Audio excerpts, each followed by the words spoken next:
Saville-Wood and Cushla have a 22-hectare dry stock farm just north of Rotorua.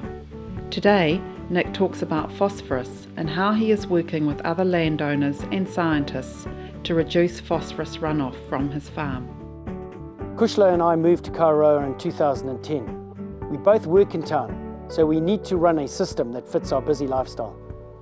Our mainstay is a herd of steers we buy at 18 months old and sell when they reach target weights at 2.5 to 3 years old. We also have a mob of Dorper sheep with self-shedding wool. Even though our farm is pretty small, we still need to tackle our nutrient losses just like larger farms. The main environmental challenge at our place is dealing with surface runoff. We average about 2.4 metres of rainfall each year. Despite the free draining pumice soils, we get multiple runoff events during intense rain. Our farm has a major ephemeral or temporary waterway that carries runoff from several neighbouring farms as well as our own. This runoff has damaged our main farm track and the nearby state highway. About 4 years ago, we met with the Regional Council and Transport Agency and agreed to build a detention dam to slow down the runoff. The dam works okay, but drains in a few hours. This is too quick to allow the phosphorus and fine sediments in the runoff to settle out. We're now looking at modifying the dam outlet structure so it can hold ponded water for up to 3 days. Any longer and it will start killing the grass. This system is known as a detainment bund. We're involved with a local project on how to make the best use of these bunds. A research trial at our neighbour's farm is measuring phosphorus flows in and out of their detainment bund. The data from the 3-year trial will quantify the benefits of this mitigation system. On our farm, we reduce the phosphorus losses by keeping cattle away from ephemeral streams in wet conditions. If that ground gets pugged, a lot of sediment and phosphorus can get carried away in the storms. When it's pouring, we stand the stock in our pine block, which was recently harvested.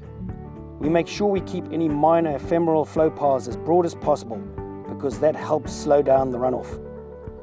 A series of cut-off drains along our main track deflects the water sideways. This limits the volume of runoff, reduces erosion, and allows the pastures to filter out sediments. Our place used to be part of a large dairy farm, and the soil Olsen P levels were quite high when we bought it.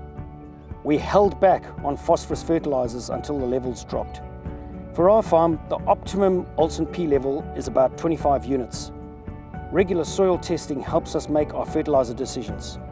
Now we just apply the maintenance rates of fertilizer. Phosphorus mitigation is all about finding a combination of practices to suit your farm. We keep working with other farmers to test and fine-tune new practices that will work here on our farm. Lowering soil Olsen P levels will reduce phosphorus runoff, with overseer indicating a decrease from 1.7 kgs to 1.4 kgs of phosphorus per hectare per year. Further decreases will occur until the optimum soil Olsen P level is reached. Maintenance P fertiliser will then be needed to maintain fertility and production. Managing critical source areas like putting cut-off drains on tracks will also significantly reduce farm phosphorus losses. You can find out more about this good management practice below.